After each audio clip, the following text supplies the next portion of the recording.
Welcome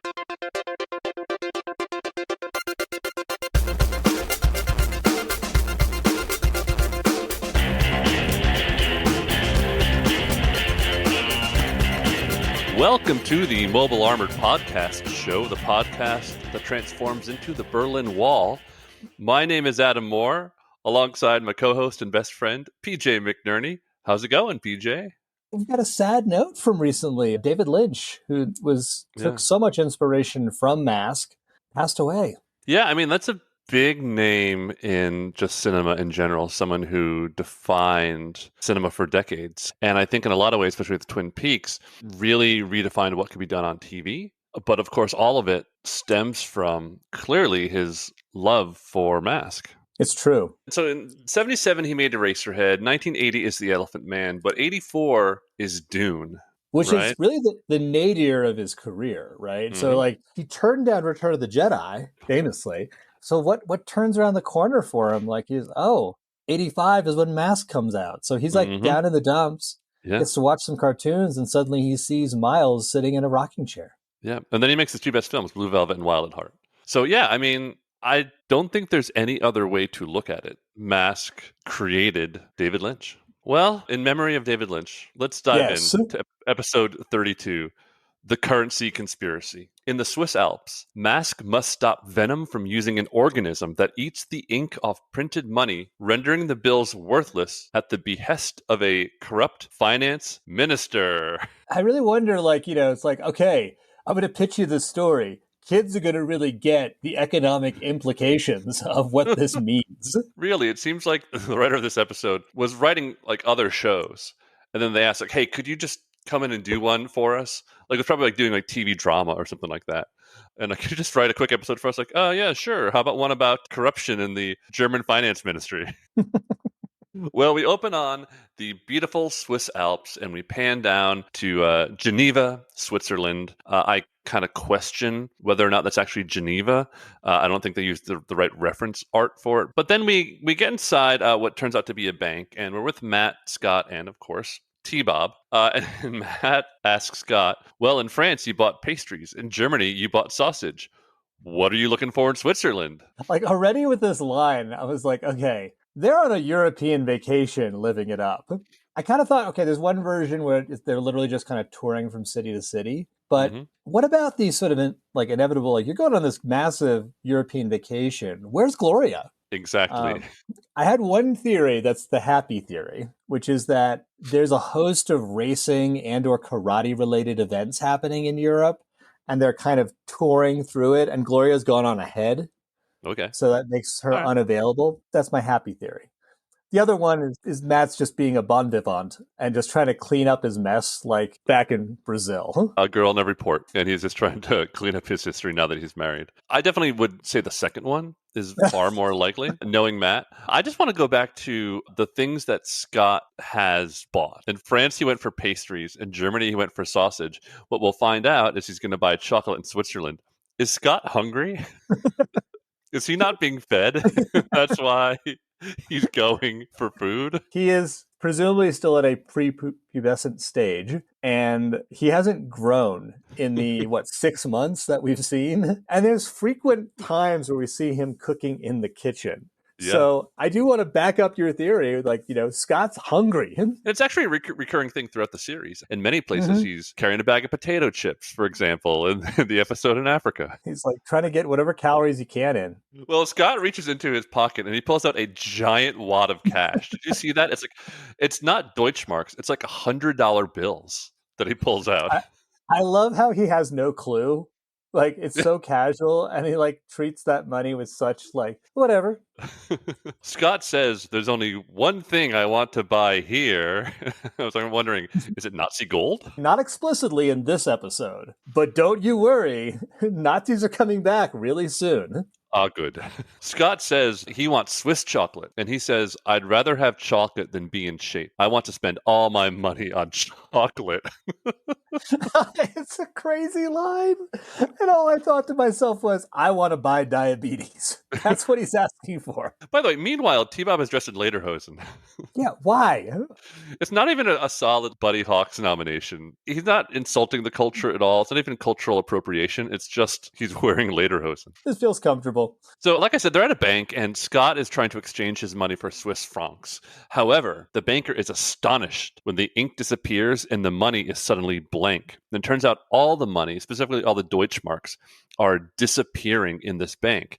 And I want to point out that this makes Matt really, really angry. I have not seen Matt angrier in this show ever.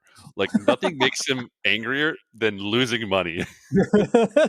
It's true. It'd be great to kind of go back and keep track of all the things that upset Matt. Yeah. Whenever Scott rides on the handlebars Of a bike, he gets really pissed off. Yep. Whenever he's not called by a research institute that something's going wrong, like Brian the Brain. Like That's he was right. so petulant on Gator.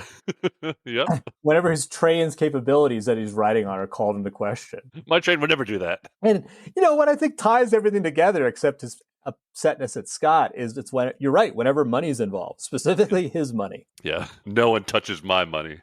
Well, we cut to T-Bob ice skating on a pond, and Scott and Matt are sitting on a bench. And Matt says, that bank is holding more than just my interest. Again, Matt can't let go of it. He is super pissed about losing money. And it's great that he's intersected both being really pissed off with a bad dad joke at the same time. Yeah.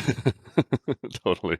Well, while Matt has the briefcase computer open to track down leads, T-Bob is being chased and bitten by a goat and then crashes into a bridge. I didn't know anything about random goats running around Geneva and attacking people, but okay. I wonder if they were like, oh, I saw this National Geographic where there's goats on the Swiss Alps, and they saw the cover, and then they just presumed basically that goats attack people. The infamous feral goats of Geneva. With a taste for human flesh. So the briefcase computer determines that Baron Fritz von Hauser, the former finance minister of West Germany, might be involved in this case. Matt says, and he lives right here. So, PJ, let us pause now and break down who Baron Fritz von Hauser is, what his connection to pre-partition Germany might be, and why exactly he's living in Switzerland. Yeah, that's a good question. A couple things. He's got the title Baron, right? Unless that's a first name, which is possible, but I kind of didn't think so. So he probably comes from Prussian nobility. So like he's got some sort of like aristocratic bent to him. There was a question of how old do we think the good Baron is? Like I think max he's in his early 50s. Yeah, I was thinking 60s, like or maybe early 60s, but okay, yeah. Well, I mean, we had like our German scientist back in South America. We thought it was in his 60s. So I thought he would probably only been a child in pre-partition Germany. You sort of wonder, it's like he probably grew up, well, first off, he grew up in Nazi Germany, and then it's the aftermath where it's like Reconstruction. Yep. And so like it's a very, very like different world than his parents and grandparents grew up in. And so I kind of think he's a bit bitter. Like he might still have the title, but they don't have the power anymore. Yeah, I want to put a pin in the fact that he wants to get revenge for what they did to him. So I want to unpack that with you later on in the episode. Yeah, it is a little bit disturbing to me how the computer's really good at taking a ton of information and producing super accurate results about who might be involved. Like from seemingly possible circumstantial evidence. And this isn't the first time. We saw this in Hong Kong with like the billionaire orphan who was destroying buildings. They're like, we think he wants revenge. And it's like, he's a corrupt minister. We think he wants revenge. Like there's a lot of due process that, gets thrown out the window. I kind of made it wonder, could the computer have been used to solve other things? Like the Iran-Contra scandal of the 80s? Unless, of course, Matt programmed it specifically not to look at who might be involved in that. Yeah, I think for sure the computer has a blind spot around anything that Matt is involved in because Matt launders money all over this world. It's called investments, Adam. It's called investments. Creative accounting. Well, we very quickly dive into the agent selection scene here. We don't get any escape scenes, so sorry, everyone. But we have 3 agents who are selected. We get Bruce Sato, for his design and engineering specialty. We get Buddy Hawks for his disguise and intelligence skills. And he's a Night Stalker, by the way. Why does he get to drive Hondo's vehicles all the time? I built it. I get to drive it. He hot wires the car. Right. And then we have good old Dusty Hayes, all-terrain specialist, tracking, and demolitions. When did Dusty become a demo expert? Like, right? And is the presumption that we're going to need to blow some shit up this episode? What does the computer think these missions are? Bruce is going to have to design and build something, right? Buddy Hawks is going to have to go undercover. And Dusty's gonna have to blow stuff up. Like, I don't think the computer is operating properly here. 100%. Yet another instance, though, Venom's involvement's not known. So again, if we're tracking a bit, what instances do we pull mask agents in? Oh, when Matt's money is involved. Yeah, when Matt's money or investments are at risk. That's when Mask is called in. And occasionally the Peaceful Nation Alliance. We have to go back and do a count once we're done with the series on how many missions were actually instigated by Matt's investments and money and not Venom. Well, we cut to Boulder Hill and we have Matt briefing them from the Big Brother screen. We learn that every Deutschmark in Geneva has gone blank, but none of the bills in Germany have been affected. And Dusty says to Bruce, "You got a yen to get to the bottom of this?" To which Bruce says, "I ought to pound you for that one, Dusty." So we get a Buddy Hawks nomination to Dusty, I think for sure, but followed by a really fierce response from Bruce. Yeah. He's going to fight. He's ready to fight. I mean, they're playing with the currency bid, which we get a little bit more of. We do, because the next line comes from Buddy where he says, "We better get going if we're going to help Matt make sense of this case." Someone was like too clever for themselves, because I'm sure every kid got every one of these jokes because they understand, international currency of yen and pound, as well as the alias of cents and cents. The kids were laughing out loud during this one. Yeah, they weren't confused at all. Well, it's into the radiation chamber of death, and then away we go from Denver to Geneva. We see Rhino, Hurricane, and Gator.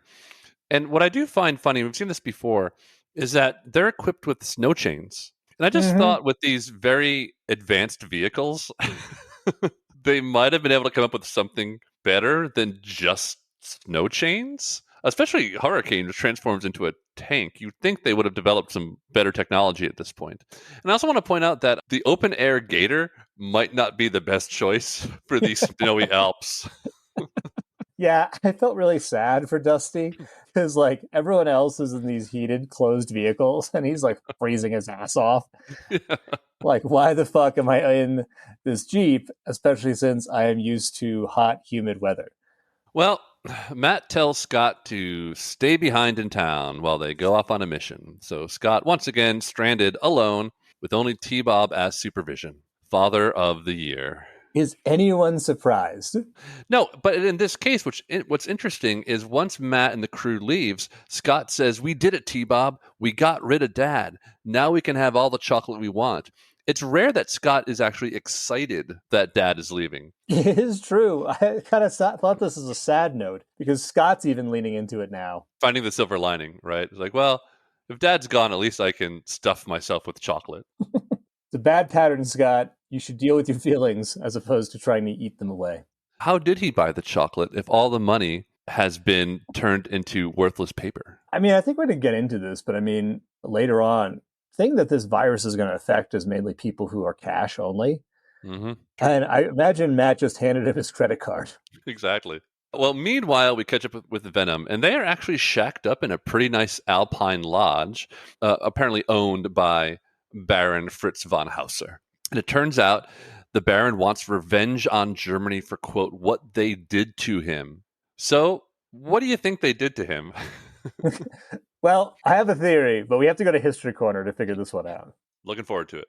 I looked this up. The economic history of Germany is pretty interesting because starting from like the post or the Weimar Republic to like the post-partition West Germany, there was this kind of concept of what they called the social market economy, where the state was trying to balance between free market dynamics as well as not having like over monopolistic or oligarchic interests from taking over. So try to weave this like thread between pure free market capitalism and socialism. Okay. But in the 80s, like West Germany was struggling with like slow economic growth, high unemployment, and high wages. And it was still recovering from like the oil shocks of the 70s. And the state originally played a big role in the economy, including sheltering certain industries and sectors. But I think it was going through a bunch of deregulation because in the 80s, like many countries, Chancellor Helmut Kohl was trying to reduce the state's role. Okay. All right, that's our backdrop. Right. Okay. Yep. So if you take that as like forgiven, you can imagine a finance minister that had been around from the 70s until like the early 80s when it got booted probably would have a tremendous amount of power in deciding who lives and dies, economically speaking, which probably meant he got a lot of kickbacks from the industries he was helping out. And so, like, if you sort of think of it that way, then, whatever graft or corruption he was involved with, booting him is probably the right thing to do, especially as you're like trying to clean up like this involvement of the state. Sure. So I think basically like he got caught with his hand in the cookie jar. Okay. So what they did to him was boot him from power because he had been accepting bribes. Okay. I can see why you would be upset if you're used to living off graft. But now he also says, this plot that he's hatching with Miles, that once they're done with it, quote, there will be no money left in my homeland. Yeah, so I understand we're at a kid show and we got to dumb it down a bit, but like it's convenient, but that's also not how money works. I mean, so in particular, the rich keep their money in banks or investments. So largely they will not be affected. Okay. So this plan seems to hinge on punishing people that largely operate on cash, which would probably be like lower to middle income folks. Okay. So he is like targeting these folks to just basically evaporate their cash value. And so then I was like, okay, are you trying to push people more into like credit cards and debit cards and then later on into crypto? Because maybe the Baron's got a large investment in those and is trying to like get it on both ends. I will tell you who probably has large investments in that. Mr. Matt Tracker. Look, Tracker Finance is a great supporter of this show and has always provided, wonderful opportunities and financial instruments for whatever your needs are. Yeah, exactly. I did not want to at all make it seem as though Tracker Finance is not on the up and up, because they are, and they have been for over 40 years. Are you looking for a second opinion on your financial holdings? We highly recommend you reach out to Tracker Finance. They make money the old-fashioned way. Last thing on this note, do you think Sly complained that the Alpine Nice Lodge was actually too nice? Totally. It's like, it's not leaking. I don't know if I can sleep here. Yeah, because usually Sly picks out the most dilapidated huts and shanties in the jungle. I guess this is actually a way better hideout for Venom, only because Mask wouldn't be looking at a nice place. Speaking of Sly, by the way, he spots the Mask team rolling into the mountains, and he decides to take them all on by himself in Piranha, which also, by the way, is not the best vehicle for the Alps. If there's any vehicle less suited for the Alps than Gator, it's Piranha. Right. He has zero protection from the snow. Here's my question. Is he insane? Is he brave? Or, Adam, is he high when he decides to do this? I don't think they're mutually exclusive. I think one informs the other. There goes his New Year's resolution. Unsurprisingly, Sly back at it. Mask transforms into defense mode and the battle begins. Rhino runs Jackhammer off the road, but then we cut back to Scott at the hotel, and he's repairing T-Bob's knee with, I don't know what he's repairing it with. Doesn't seem to work. Surprise, surprise. It's like, Scott, when will you learn? Although he did make T-Bob, apparently. Yeah. Adam, I had a question. What is the point of this cut? Because actually, we're getting into a great battle. It's about to become a really good battle, and then just for no reason, they cut to Scott and T-Bob. And the knee thing doesn't even really pay off at all anywhere. So it's not that important in the episode. So yeah, I'm frustrated by this cut for sure. He makes a joke. It's like Dad's probably just having a quiet chat with that Baron and then eats some chocolate. Was it supposed to be like kind of this contrast between Scott's expectations and. I mean, I'm sure that's what they were trying to do, but it doesn't work at all on Yeah. any level. Well, then we do cut back to the battle. Miles sees Mask coming, and he tells the Baron to get away. Miles takes off in Switchblade, and then here's something that's nuts here. Bruce climbs on top of Rhino, which is moving.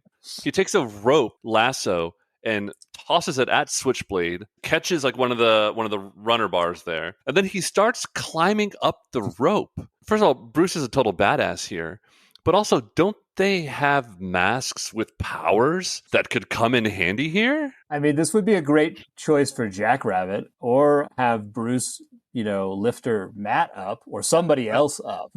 But yeah, this is like, it sort of leans into this like thing we've seen from Bruce a few times before. He loves to flex. Oh yeah. Yeah, remember that episode where he went like jumping down like Yeah. a cliff? Yeah. And didn't he scale the side of the Statue of Liberty? That's right, he did. Do you think he's trying to impress Vanessa? That's right, because Vanessa is there, so she sees what's happening, and she's not involved in this. Like she's looking, but like she's not actually attacking. No, in fact, yeah, it's actually Cliff who fires on Switchblade to try to get Bruce off. Idiotic move, of course, because he's firing at his boss's vehicle. But rather than getting Bruce off, he succeeds in dislodging like this container that's been installed on Switchblade. And so both the container and Bruce fall off Switchblade and land in the snow. Now, this is a ragdoll nomination for Bruce. I mean, I don't care how deep or soft the snow is. He fell from a helicopter onto the ground. If not dead, he's badly injured. It should be. I did find that Jackhammer firing on Switchblade fell into the same category as Matt randomly firing on the cable car, trying to melt the cable a couple episodes ago. It's very dangerous and makes no sense at the same time. Yeah. Two other things. One, Cliff's not wearing a coat, so it's got to be affecting his aim. He also only has one eye, and that is a depth that is a depth problem. In many ways, it's amazing Cliff didn't kill Miles. Right. So when Bruce falls, though, he gets up with sort of like a thumbs up, and he's like, "Long falls and close calls make for nervous bedfellows," and no one responds to this. And I think they're just stunned he's alive. I was like, Bruce, are you a robot? How are you not dead? Also, I feel like the Sato-isms that we get a bunch of them at the very end of the episode. None of them quite make sense. This one, long falls and close calls make for nervous bedfellows. And you're saying that in response to what? That everyone else was nervous you were going to die? That you were nervous you were going to die? I'm not quite sure what you're getting at. There is something about the Sato-isms this episode which aren't quite clicking, and I think you're right. There's some other writer that they pulled in for this because, the person gets a lot right. There's some stuff that goes over the head. These are like a lot of near misses, though, that just don't quite track what we've seen before. Yeah.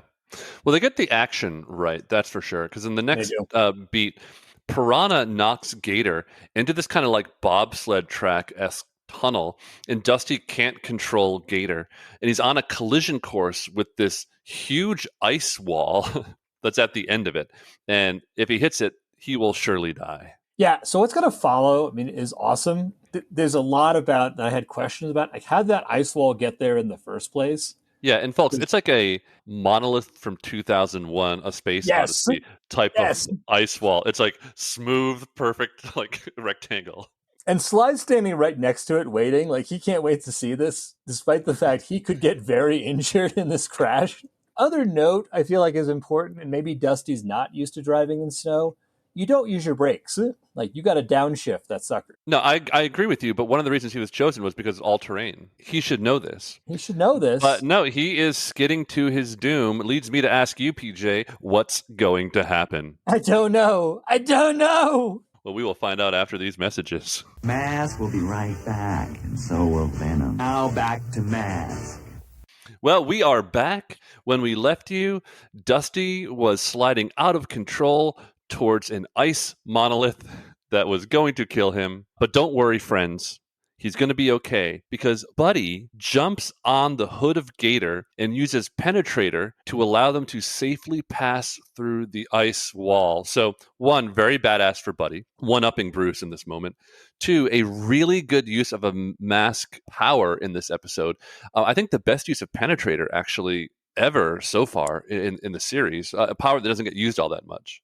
It doesn't. I mean, you could put this up there at the same place where Buddy used Penetrator, hooked it up to Firecracker, and then drove it into the volcano to get Matt. Yep. Yeah, no, that was another good use of it too. Yeah. I mean, it's so, but you're right. But I mean, this whole sequence is awesome because like Buddy does this James Bond / MCU jump that's so well timed to get onto Gator, crouches down like ready to go and then like times it to like get through the ice wall. It's a great scene. It's great. And also this whole action sequence, I mean, it's a long action sequence. It's maybe 8 minutes long, including the quick cut to Scott and T-Bob. And like really that's what Mask episodes should be, right? Yeah. I mean, these are action toys with action figures. It should just be a lot of action and much less talking. Like this is something fun that we could play with in the winter in the snow if we bring our toys outside. This is like me playing with my toys. Again, lots of stuff you can kind of pick apart, where the ice wall come from, all that jazz. In some sense, maybe I don't care. Like this is like a great, here's how you play with these toys, and it's fun. Totally. Well, so they get through the ice wall, and Dusty uses Backlash to slow Gator in the snow. I don't know if that was necessary, but okay, fun to see Backlash being used. Venom gets away, and then Mask gathers to examine this canister that fell from Switchblade. They use the computer and Rhino to check it out. Turns out there's a virus in it, which makes currency ink disappear. And to prove it, Matt asks Bruce to give him a Deutschmark. And Bruce says, a toy maker and his money are soon parted. And I love how Matt won't risk his own money. I noticed that as well. Actually, it occurred to me there's one of two possibilities. One is that Matt's cash has all been erased, and so he needs to, or Matt is pretending that all of his cash has been erased. Yeah, well, I think we all know it's the former. And then Bruce, the follow-up, though, he says, what about my money? I just lost $20, and Matt doesn't even address it. I really wanted to turn around and be like, who do you think owns the fucking toy factory you work for, asshole? Where do you think that $20 came from? Meanwhile, Scott and T-Bob are doing what any wealthy kid would be doing, skiing on untouched virgin snow in the Swiss Alps. They crash into a couple of snowmen, fall off a cliff, and into a trailer being pulled by Jackhammer.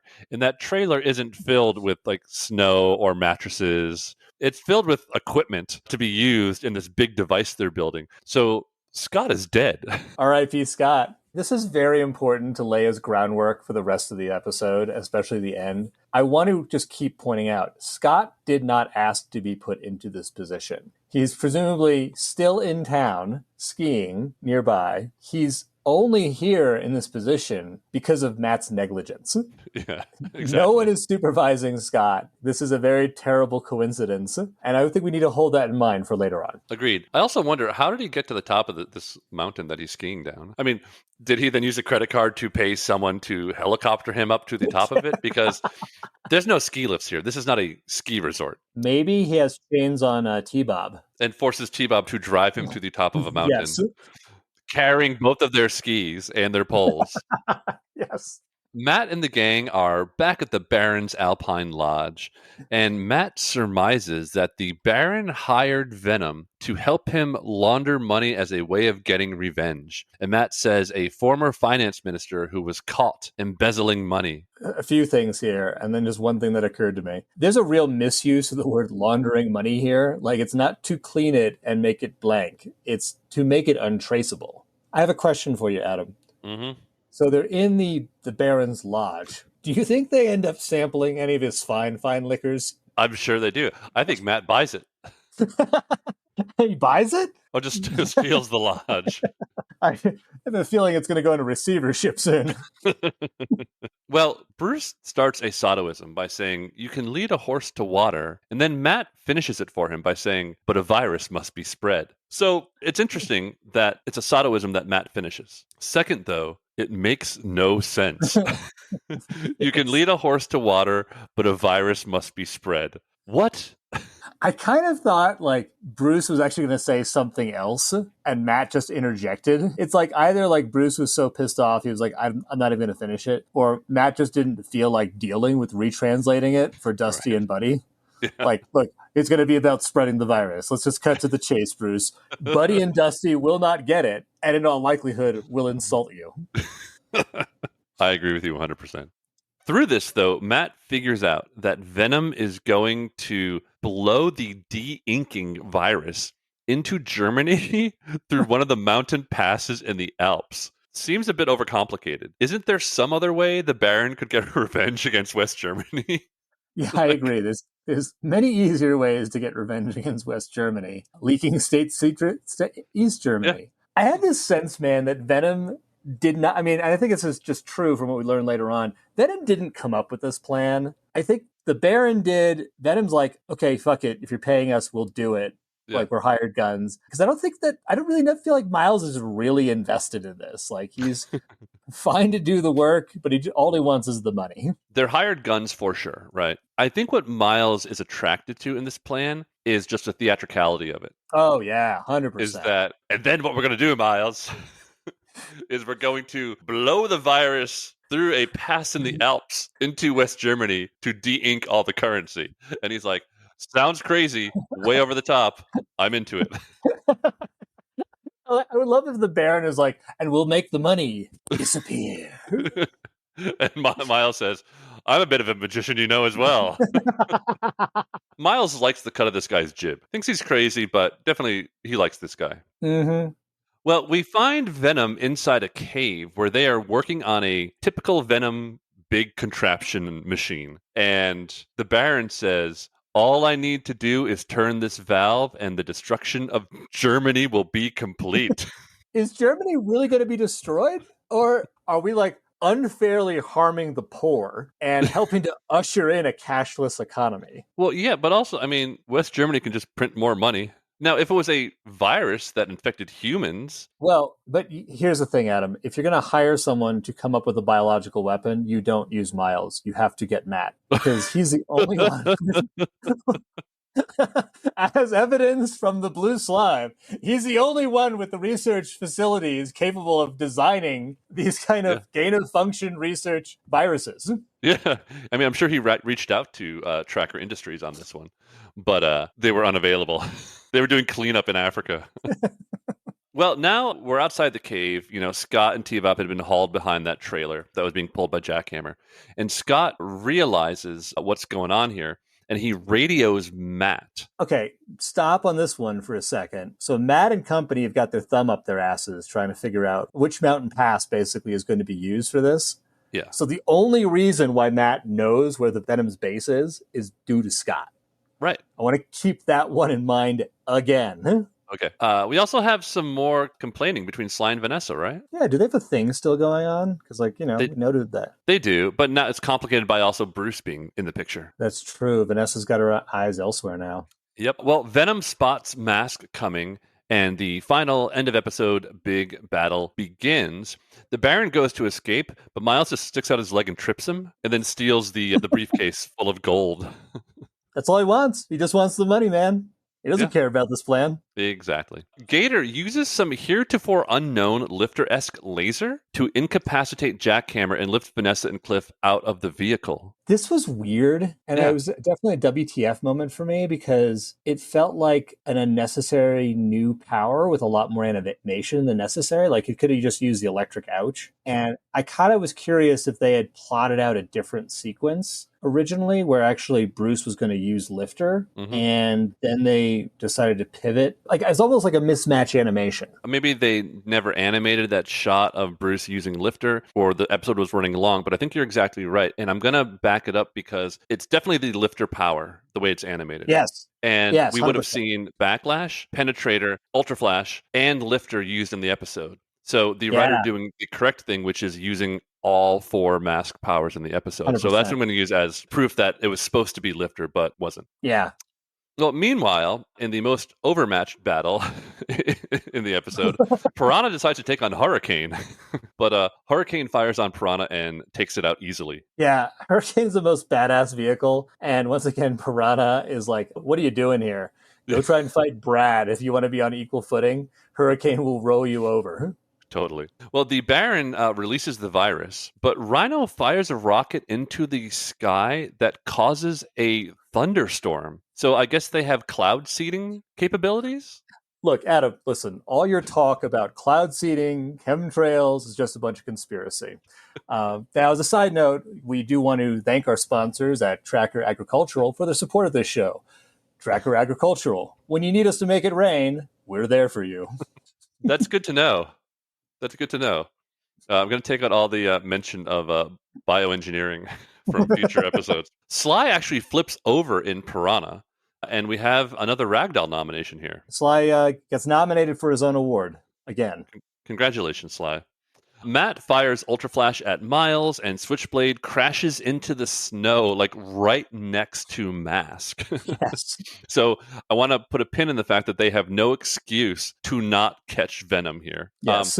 It's Scott that finds the briefcase full of gold, though. What he says is all he wants is chocolate. And he opens up this briefcase, and he sees all of these bars of gold. Right. And all he wants is chocolate. Now, I wanted to look this up a bit. So a standard bar of gold, like you see in the movies, weighs 27.5 pounds, okay? And if you look on the image, assuming there's only one layer of gold and not like two, there are at least 12 bars of gold in that suitcase. That comes out to 330 pounds that Scott is holding.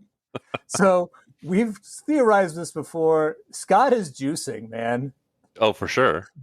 I guess so is Miles at that point in time, too. And the Baron, who'd been carrying it around. And the Baron. Anabolic steroids, Darbon all around. Well, Miles and Venom escape. Mask was right there. How in the world did they not capture? They were right there. Well, the cloud seeding rocket worked. The snow that's now falling is preventing the virus from spreading into Germany. It's true. It's now going to work its way into the water supply. Good. As the snow eventually melts. Of the pristine Swiss Alps, mind you. Now contaminated for years. Thanks, Mask. Don't worry, Tracker Agricultural is here to help you with chemical-resistant crops. Dusty captures the Baron, but then, in fact, they ask Matt, should we go after Venom? And Matt says, no, we've got the mastermind behind this operation.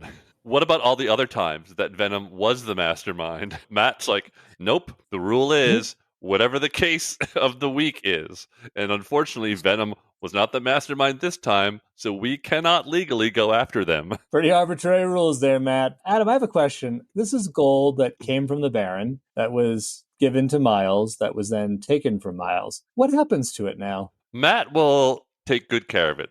Don't you worry.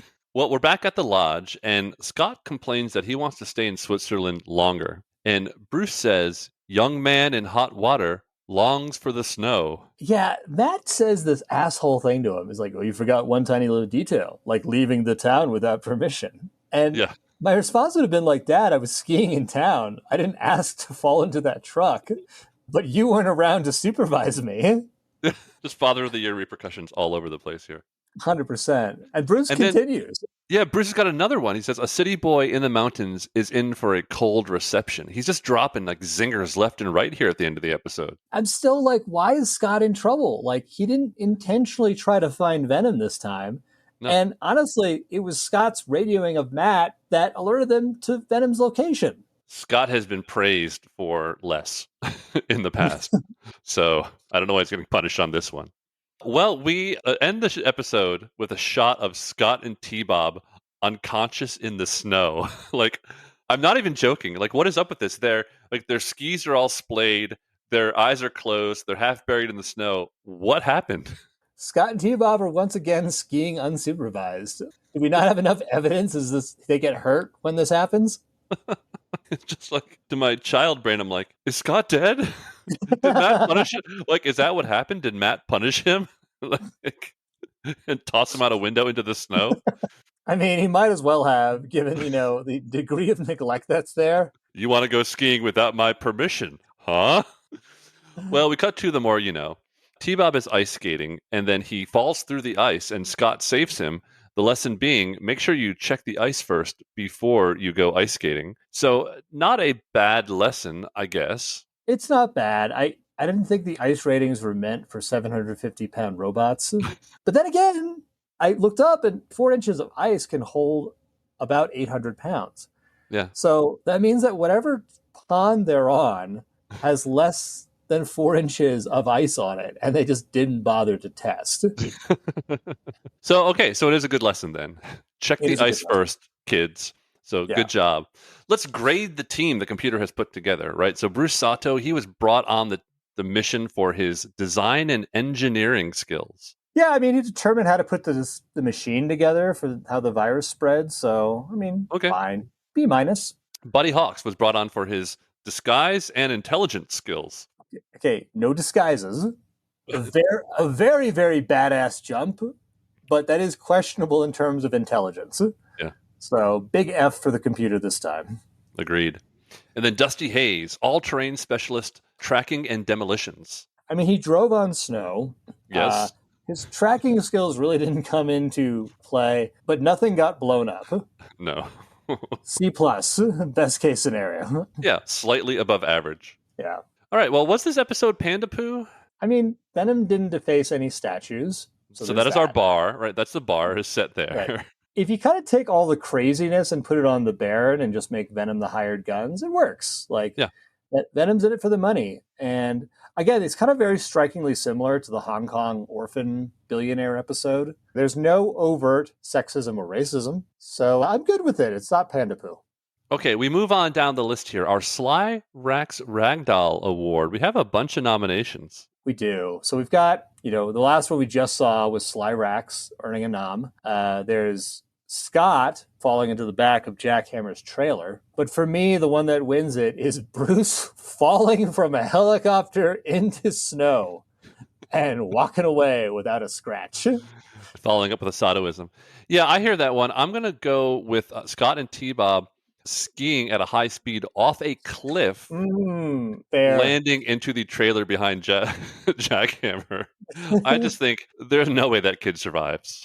I'm sorry. True. So, Good but point. anyways, R.I.P. Bruce and Scott. We'll see you next time. The Roy Batty moment for T-Bob. Getting chased by that goat, really. I mean, I'm surprised we never see that goat again, so I don't know exactly what happened to it. Father of the Year moment. I mean, just again, it's somewhat rote. It is almost like you can't award it anymore, but like just leaving Scott in town.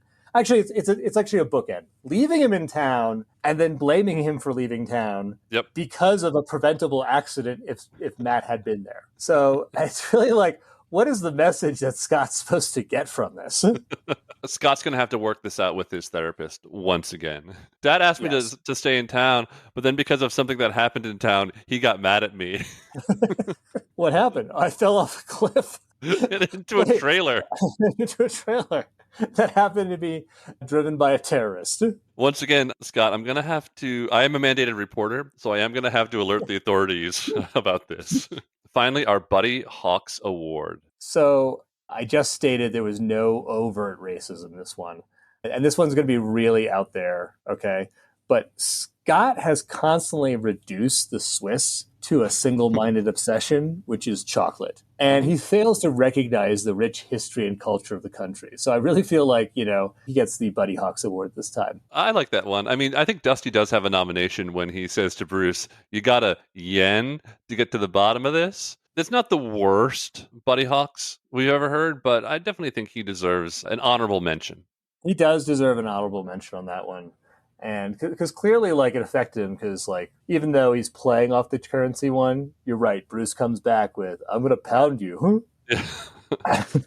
Boy, I bet Bruce could probably take Dusty. After seeing what he did in this episode, I'd put my money on Bruce there. That is it for episode 32. Episode 33, Caesar's Sword. Venom agent Sly Rax poses as the ghost of Julius Caesar to scare off a team of archaeologists who have uncovered Caesar's sword of victory.